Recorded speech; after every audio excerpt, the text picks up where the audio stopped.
आज का पाठ है तू क्यों बैठ गया है पद पर। इसके कवि हैं हरिवंश राय बच्चन जी। कविता का सारांश।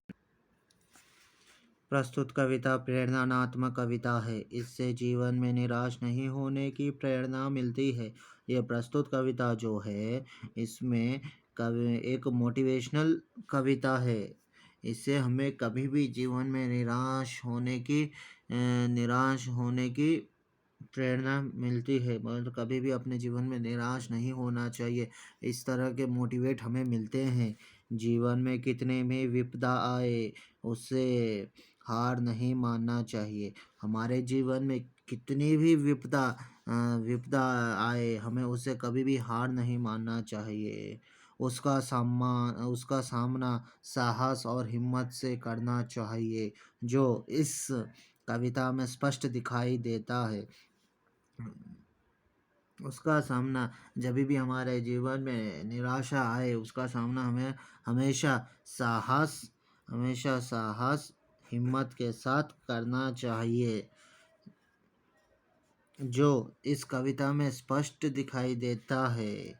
कवि इस कविता के माध्यम से कह रहे हैं कि हे पथिक, तुम जीवन रूपी पथ पर क्यों बैठ गए। अगर कोई लक्ष्य नहीं तो भी मार्ग पर आगे बढ़ो, आगे चलते रहो, अपने पैर को आगे बढ़ाते रहो। इधर पथिक का अर्थ है यात्री। कवि कहते हैं कि कवि कवि अपने इस कविता के माध्यम से कह रहे हैं कि अगर हे पथिक यानी हे यात्री, तुम क्यों बैठ गए हो। अगर कोई लक्ष्य नहीं है तो भी आगे बढ़ते रहो, अपने मार्ग पर चलते रहो, आगे चलते रहो। क्योंकि अपने पैरों को कभी भी रोको मत, उसे आगे बढ़ने दो। तुम बैठो बैठो नहीं, आगे बढ़ते रहो, नहीं तो चलने वाले के दल में अगर तुम बैठ जाओगे तो हमेशा बनकर रह जाओगे। तुम क्यों बैठ गए हो पथ पर, आगे बढ़ते रहो। इस पंक्ति के माध्यम से कवि कहना चाहते हैं कि तुम क्यों बैठ गए हो पथ पर, आगे बढ़ते ही रहो। नहीं तो जो चल रहे हैं यानी दल उन जो चल रहे हैं दल में अगर तुम बैठ जाओगे तो तुम बनकर ही रह जाओगे। इसलिए तुम बैठो नहीं, आगे बढ़ते रहो। इसलिए कवि कहते हैं तुम क्यों बैठ गए हो पथ पर, आगे बढ़ते रहो।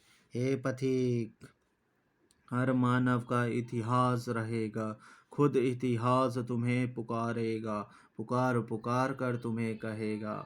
इस पंक्ति के माध्यम से कवि कहना चाहते हैं, हे यात्री, तुम क्यों बैठ गए हो पथ पर, क्योंकि हर मानव का इतिहास रहेगा। इतिहास खुद तुम्हें पुकार पुकार कर बुलाएगा, पुकार पुकार कर तुम्हें कहेगा।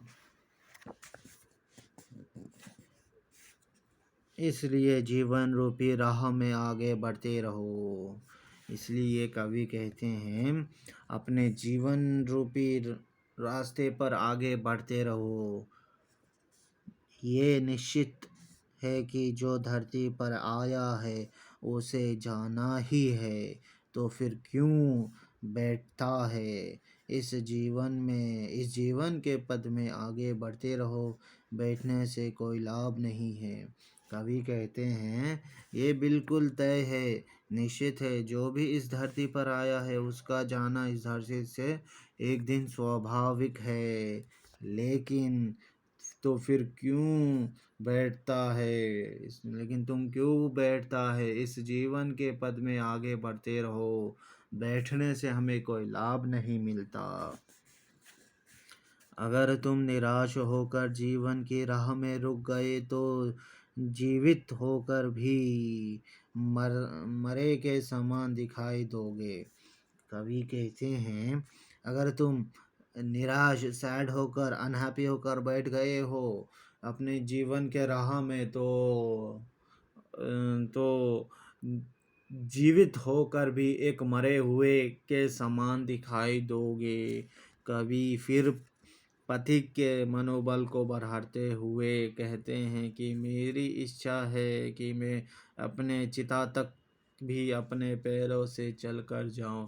फिर से कवि मोटिवेट करते हुए कहते हैं कि हे पथिक यानी यात्री, तुम क्यों बैठ गए हो पथ पर? मेरी इच्छा तो यह है कि मैं अपनी चिता तक अपने पैरों से चलकर जाऊं, अर्थात मरते मरते भी निराश ना हूँ, आशावादी बना रहूं। मरते मरते, कवि कहते हैं जब भी मैं मरूँ तो कभी भी निराश ना हूँ, मरते मरते आशावादी बना रहूं।